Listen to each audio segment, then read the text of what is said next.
मैं आजादी आंदोलन की बात करना चाहूंगा। आप सब उसका हिस्सा रहे हैं क्योंकि आपका देश गुलाम था, आपका देश गुलाम था। और 1947 को 15 अगस्त को देश आजाद हुआ था। हम मनाते हैं ना 15 अगस्त, बड़ी धूमधाम से मनाते हैं, बड़ी खुशी से मनाते हैं कि इस दिन हमारा देश आजाद हुआ था। सारा दिन देशभक्ति के गीत चलते हैं, टीवी के ऊपर भी गीत आते हैं, जहां पांव में पायल हाथ में कंगना, बहुत बढ़िया गाना था गोविंदा जी का, वो भी देशभक्ति का गीत था। तो हम देशभक्ति के गीत गाते हैं, देशभक्ति की बात करते हैं, लेकिन ये भूल जाते हैं कि देश आजाद कैसे हुआ। हम आजादी की बात तो करते हैं लेकिन आजादी के मतवालों को भूल जाते हैं। मैं बात करना चाहूंगा शहीद भगत सिंह की, चंद्रशेखर आजाद की, सुभाष चंद्र बोस की, झांसी की रानी की, अशफाक उल्लाह खान की। जब देश गुलाम था तो देश में छोटी छोटी क्रांतियां, लड़ाइयां लड़ी जा रही थी। कहीं कोई लड़ाई लड़ रहा था, कहीं कोई लड़ाई लड़ रहा था, कहीं कोई लड़ाई लड़ रहा था। तो जब चंद्रशेखर आजाद ने देखा कि लड़ाइयां तो लड़ी जा रही हैं लेकिन उसका प्रभाव नहीं पड़ रहा अंग्रेजों के ऊपर, तो उन्होंने क्या किया, प्रण लिया, हिंदुस्तान रिपब्लिकन आर्मी बनाई। जैसे anti corruption foundation of India बनी हुई है, ऑर्गेनाइजेशन का महत्व क्या है आपके जीवन में और देश को आगे बढ़ाने में, ये मैं आपको बताना चाहता हूं। तो चंद्रशेखर आजाद ने हिंदुस्तान रिपब्लिकन आर्मी बनाई और ये प्रण लिया कि जो छोटी छोटी लड़ाइयां अलग लड़ी जा रही हैं, उन सभी क्रांतिकारियों को एक मंच पर लाया जाएगा ताकि बड़ा धमाका किया जाए। और वही हुआ। सबसे पहले उन्होंने चुना भगत सिंह को, और जब भगत सिंह चंद्रशेखर आजाद के पास आए तो उन्हें भी इम्तिहान देना पड़ा। कैसे इम्तिहान देना पड़ा कि जलती हुई मोमबत्ती पर अपना हाथ रखना पड़ा कि अब तक चंद्रशेखर आजाद ने कहा कि कहीं तुम अंग्रेजों की मार से डर तो नहीं जाओगे। तो उन्होंने जब मोमबत्ती सामने जल रही थी उसके ऊपर हाथ रखा, और जब तक हाथ नहीं हटाया तब तक चंद्रशेखर आजाद ने हाथ नहीं खींचा, पूरा हाथ जलकर लाल हो चुका था। राम प्रसाद बिस्मिल को अपने साथ मिलाया, अशफाक उल्लाह खान को मिलाया, और बड़ी क्रांति क्या की, सबसे पहली लाला लाजपत राय को जिसने लाठियां मारी थी, सैंडर्स, उसको जान से मारा, दहशत फैला दी अंग्रेजों के दिल में, क्योंकि उसमें माहौल ऐसा था कि देश को आजाद करवाने के लिए बड़ी क्रांतियां होनी बड़ी जरूरी थी। उसके बाद अगली क्रांति हुई ककोरी कांड। यूपी से कोई है यहां पर, यूपी से, उत्तर प्रदेश से? हमारे कंबोज साहब हैं, हमारे बैठे हैं। ककोरी, लखनऊ के पास एक स्टेशन है ककोरी, वहां पर एक ट्रेन लूटी गई अंग्रेजों की जिसमें खजाना जा रहा था, और वो खजाना किसका था? हमारा लूटा हुआ, भारतीयों का लूटा हुआ। और जब वो ट्रेन लूटी गई तो बड़ा तहलका, अंग्रेज डरने लगे उनके नाम से, चंद्रशेखर आजाद के नाम से, भगत सिंह के नाम से। और अगली बड़ी क्रांति हुई जब असेंबली में बम फेंका गया, और बम फेंक कर क्या कहा गया कि बहरों को सुनाने के लिए धमाके करने पड़ते हैं। ये क्रांतियां करी गई और देश को आजादी की राह पर सीधा लाकर खड़ा कर दिया। मैं ये क्यों बता रहा हूं आपको, जब चंद्रशेखर आजाद घिर गए एक अल्फ्रेड पार्क इलाहाबाद में, पूरे अंग्रेजों ने घेर लिया, पूरा मुकाबला किया, और जब एक गोली बची उनकी पिस्टल में तो क्या किया, डर से अपने आप को नहीं मारी गोली, सिर्फ इसलिए मारी, इसलिए शहादत दी कि अगर मैं इनके हाथ आ गया तो ये पता नहीं मुझे कैसी कैसी यातनाएं देकर मुझसे मेरे साथियों के नाम ना बुलवा ले। तो उन्होंने वहां पर शहादत देना उससे बेहतर समझा, देश के लिए वो आजाद हो गए। मुझे पत्रकार पूछते हैं, सर आप ये anti corruption foundation of India बनाया है, इस देश से तो कभी भ्रष्टाचार खत्म हो ही नहीं सकता। मैंने कहा बिल्कुल ठीक कह रहे हैं, अगर आप जैसी सोच नेगेटिव होगी तो कभी देश से भ्रष्टाचार खत्म नहीं हो सकता। और यही बात चंद्रशेखर आजाद को भी कही जाती थी, यही बात सुभाष चंद्र बोस को कही जाती थी, यही बात भगत सिंह को कही जाती थी कि देश कभी आजाद नहीं होगा। लेकिन उन्होंने अपनी जान देकर देश को आजादी पर लाकर खड़ा किया, और सन 1947 में देश आजाद हुआ। शहीद उधम सिंह जिसने जलियांवाला बाग का बदला लिया और जाकर लंदन में जाकर गोली मारी जनरल एडवायर को, क्या जज्बा था उनके दिल में? क्या देश सिर्फ उनका गुलाम था? नहीं, देश सबका गुलाम था, लेकिन वो लीडर थे। उसी तरह से भ्रष्टाचार तो सबके लिए है, लेकिन आप लोग लीडर हैं। आपने anti corruption foundation of India को चुना है, आपके देश में दिल में देशभक्ति का जज्बा है। ऐसे anti corruption foundation of India कोई ज्वाइन नहीं करता, नहीं तो 15,000 ने ज्वाइन की हुई है। यहां कितने लोग बैठे हैं? जज्बा होना बहुत जरूरी है। इसलिए आज का जो दौर है, बिल्कुल भ्रष्टाचार खत्म होगा। अभी कपूर साहब ने बहुत बढ़िया बातें यहां पर की, उसमें हमारा रोल होना बहुत जरूरी है। व्यक्ति कहता है मैं क्या कर सकता हूं, मैं इसमें क्या कर सकता हूं? सबसे पहले हम अपने से शुरुआत करें, खुद को सुधारें। मैं खुद तो ईमानदार नहीं, दूसरे से मैं ईमानदारी की कैसे वो रख सकता हूं, उम्मीद कैसे रख सकते हैं? मैं खुद तो बेईमान हूं, भ्रष्टाचार में खुद शुरुआत करता हूं, मैं दूसरों को कैसे कह सकता हूं तो भ्रष्टाचार मत कर? मैं अपनी फाइल सरकाने के लिए खुद पैसे देता हूं, मैं अपना काम करवाने के लिए खुद आगे करता हूं, कहीं पकड़ा जाता हूं मैं खुद वहां पर भ्रष्टाचार करता हूं। शुरुआत खुद करते हैं हम। सबसे पहले हम खुद सुधर जाएंगे तो आधा देश नहीं, पूरा देश सुधर जाएगा। हमारा कर्तव्य क्या है? एक जंगल में आग लग गई, एक जंगल में आग लग गई, एक नन्ही सी चिड़िया तालाब से पानी लाती और आग के ऊपर पानी फेंकती। उसके प्रयास लगातार जारी थे। एक वहां पर नेगेटिव बंदर वहां पर बैठा था, कह रहा है चिड़िया क्या तेरी 10 बूंदों से इस जंगल की आग बुझ जाएगी? उसने कहा नहीं, मुझे पता है इस जंगल की आग नहीं बुझेगी, लेकिन कल को जब जब इस जंगल का इतिहास लिखा जाएगा, मेरा नाम आग लगाने वालों में नहीं, आग बुझाने वालों में आएगा। यह सोच हमारे अंदर होनी चाहिए। हमारी ड्यूटी क्या है, हमारा कितना कर्तव्य है, हम कितना कर सकते हैं। अगर हम उतना कर लेंगे तो हर व्यक्ति, ये देश जो है बहुत आगे चला जाएगा। आज हम इसके यहां पर बैठे हैं, ये लाइटें जल रही हैं, इन लाइटों की ड्यूटी क्या है बताओ मुझे? सिर्फ इस कमरे को रोशन करना, इस प्रांगण को रोशन करना। बाहर अंधेरा है, उजाला है, इनका कोई फर्क नहीं, इनको कोई फर्क नहीं पड़ता। क्यों? इनकी ड्यूटी इस जो कमरा है इसको रोशन करने की है। उसी तरह से जिस समाज से हम जुड़े हुए हैं, जितने दायरे से हम जुड़े हैं, अगर वहां पर हम सच्चाई ईमानदारी का प्रयास करेंगे तो दिन दूर नहीं जब देश से भ्रष्टाचार बिल्कुल खत्म हो जाएगा। और खत्म हो रहा है, रिजल्ट आ रहे हैं, आप भी उसके कई गवाह हैं। सर मेरा टोल टैक्स छूट जाएगा कार्ड से, सर मेरी पार्किंग बच जाएगी। कितनी छोटी सोच, 20 रुपए की, 50 रुपए की, 100 रुपए की। मैं कभी आज तक अपना टोल टैक्स नहीं छुड़वाता, मैं खुद पैसे देता हूं, क्योंकि मेरा वो टोल टैक्स दिया हुआ देश को आगे बढ़ाने में, देश को मैं टैक्स देता हूं। हमें प्राउड से टैक्स देना चाहिए। हम 20 रुपए बचाने के लिए एंटी करप्शन को यूज करते हैं, हम 100 रुपए बचाने के लिए एंटी करप्शन को यूज करते हैं। मैं साफ मना कर देता हूं जब मुझे कोई कहता है कि सर मेरा टोल टैक्स माफ हो जाएगा, तो नहीं, हमें आपकी ज्वाइनिंग नहीं चाहिए। हमें नहीं ऐसे लोग चाहिए जो सिर्फ माइंड में सिर्फ एक टोल टैक्स चढ़वाने के लिए या एक पार्किंग के लिए हम अपने उसको करते हैं। अगर आपको कोई सम्मान देता है तो आप उसका सम्मान दीजिए। आप अपने गर्स पैदा करें, अपने अंदर लीडरशिप लेकर आए, नहीं। लेकिन आज anti corruption foundation of India ने ऐसे बढ़िया बढ़िया लोग हमारे साथ डेली, हमारे हर मंथली हमारे लीडर्स निकलते हैं, हमारे अवार्ड फंक्शन में लोग आते हैं, अवार्ड अचीव करके आते हैं। कमाल की बात है, ऐसी बढ़िया बढ़िया साथी। मैं तो उस परम पिता परमेश्वर का बहुत आभार व्यक्त करता हूं कि जिसने मुझे इतना बड़ा परिवार दिया, इतना बढ़िया परिवार दिया, इतने बढ़िया लोग दिए कि जो इतने सच्चे। मैं सोचता था यार ऐसे लोग भी हैं दुनिया में, कितने निस्वार्थ भाव से लगे हुए हैं, कोई लालच नहीं, इतना भी लालच नहीं। अपना पैसा खर्च करके, अपना किराया खर्च करके पता नहीं कहां कहां से आते हैं, बताओ। कोई स्वार्थ नहीं है उनका, सिर्फ प्यार है, प्यार खींच कर लाता है। तो मैं चाहूंगा एक बार जोरदार तालियां हमारी anti corruption foundation of India की टीम के लिए।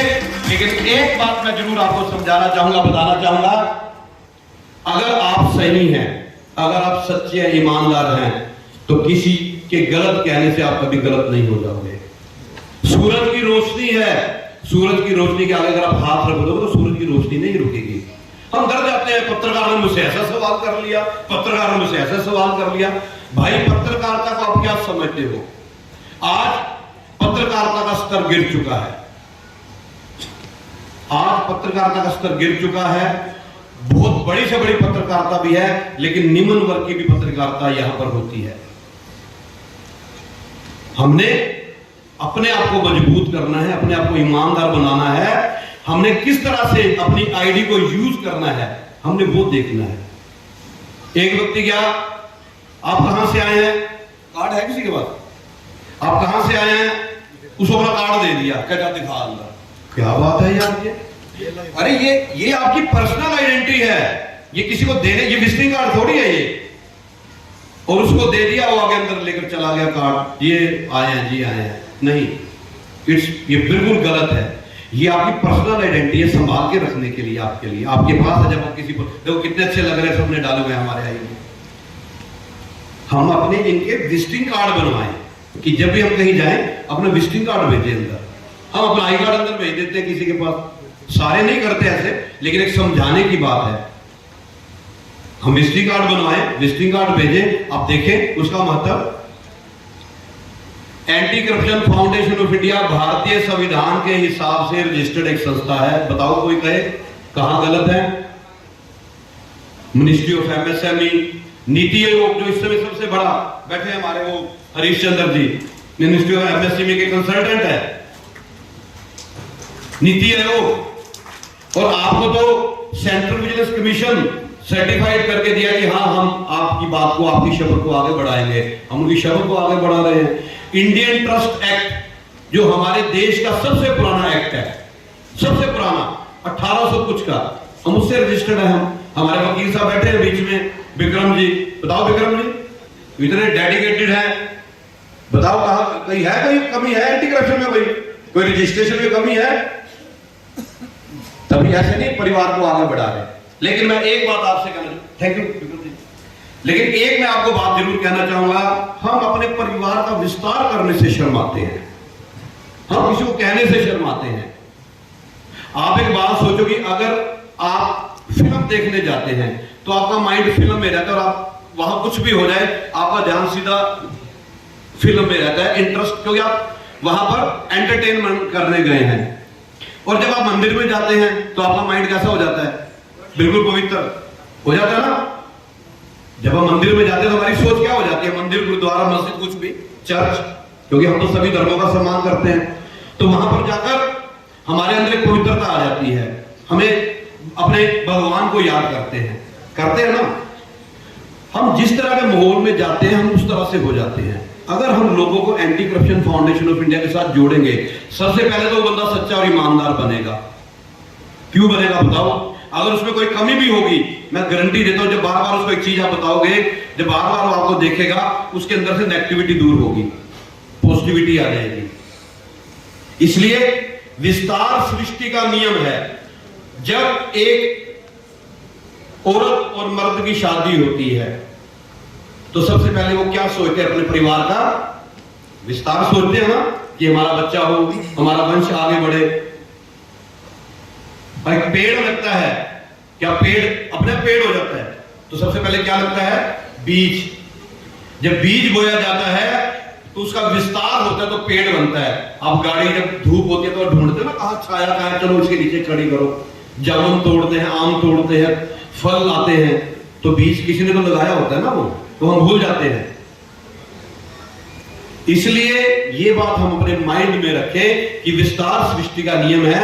अगर हम anti corruption foundation of India से जुड़े हैं तो हमारी पहली ड्यूटी बनती है हम इसका विस्तार करें, हम अच्छे अच्छे लोगों को साथ में जोड़ें, अपनी टीम को बढ़ाएं, क्योंकि टीम बढ़ाने का जो सबसे बड़ा फायदा होता है वो घूम फिर के खुद को मिलता है। ये मैं गारंटी दे रहा हूं आपको। मैं ये सैयद भाई बैठे, कहा सैयद भाई, इन्होंने दुबई में किसी का भला कर दिया, दुबई में किसी का भला कर दिया। एक व्यक्ति का वीजा खत्म होना था, अगले दिन उसको जेल हो जानी थी, तो इन्होंने उसको टिकट करवा दी भी, चलो इनके साथी ने वहां पर टिकट करवा दी।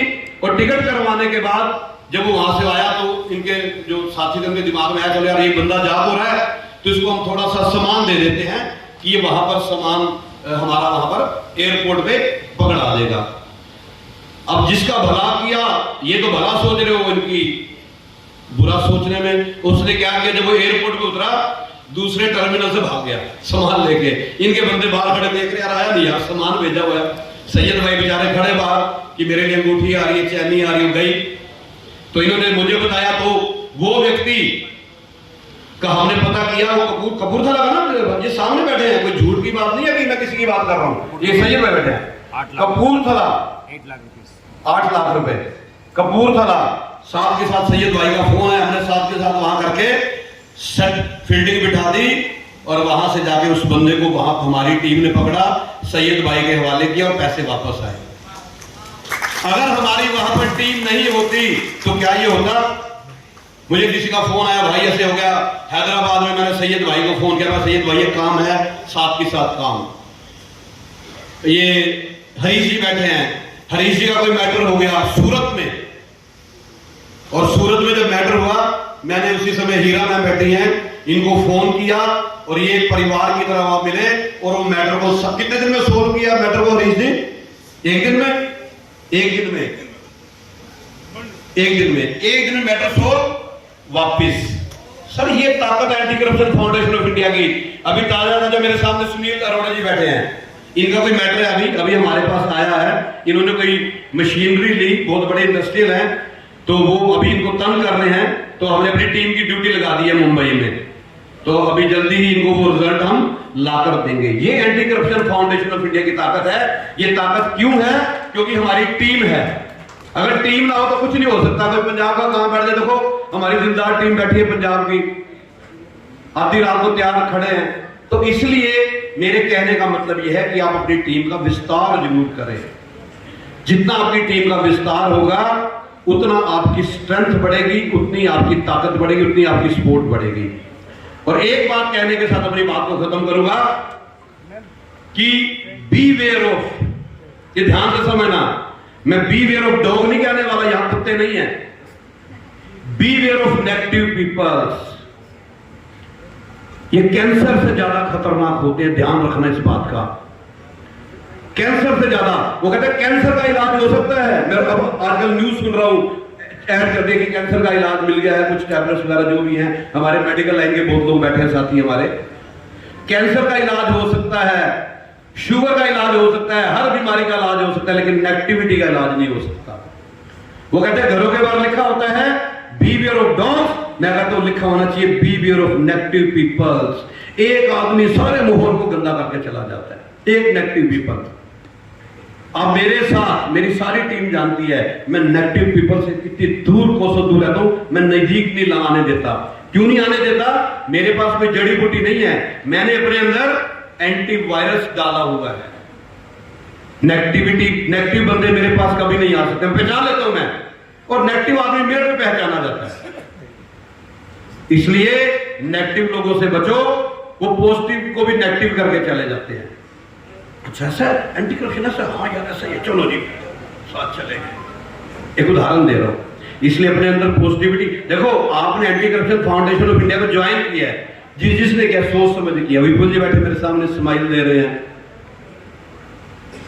ये आप कितने समय, डाका साहब, ये देखो डाका साहब, ये कहां से ये वो चलाते हैं ऐसे। डाका साहब क्या चलाते हो? पिस्टल। ये शूटर है वो, मुझे तो इनकी प्रोफाइल भी नहीं बोलनी आती। ये भी आएंगे भी मंच पर अवार्ड देने, फिर बताएंगे। ऐसे ऐसे लोग, आज डॉक्टर हवा सिंह गुरावा जी नहीं आए, जो एंटी करप्शन डिपार्टमेंट में आईजी के पद से रिटायर हुए हैं। वो हर व्यक्ति यहां पर अपने आप में दुआ साहब बैठे हैं, पता नहीं कितने क्लबों से कहां कहां जुड़े हुए हैं, ग्रोवर साहब, और भी कई ऐसी शख्सियत हैं, मैं किस किस का नाम लूं यार। आप ऐसे ऐसे मतलब कि आगे बढ़ा रहे हैं एंटी करप्शन को।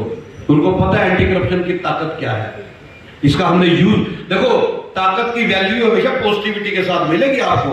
आप सोचे अपनी ताकत का गलत इस्तेमाल करेंगे, बिल्कुल नहीं, कोई फायदा नहीं मिलेगा, जेल में बैठे होंगे। हाँ, इसको समाज भलाई में यूज करो, ताकत को, इस ताकत को समाज के लिए यूज करो, लोगों की भलाई के लिए यूज करो। ये देखो कितना गुना होकर वापस आपके पास आती है। और अपना माइंड बड़ा करना है, आपने अपनी सोच बड़ी करनी है। मैं रात में कहानी सुना रहा था, बैठे थे कि एक बच्चा था, मछलियां पकड़ रहा था नदी के किनारे बैठकर, कांटा डालता था। जब बड़ी मछली आती थी उसको वापस फेंक देता था, जब छोटी मछली आती थी उसको बर्तन में रख लेता था। एक गौरव जी जैसा बंदा जा रहा था, कहता है पागल, तू पागल है क्या? जो तो बड़ी मछली है उसको तो तू फेंकता जा रहा है, छोटी मछली को तो अपने पास रखता रहा है।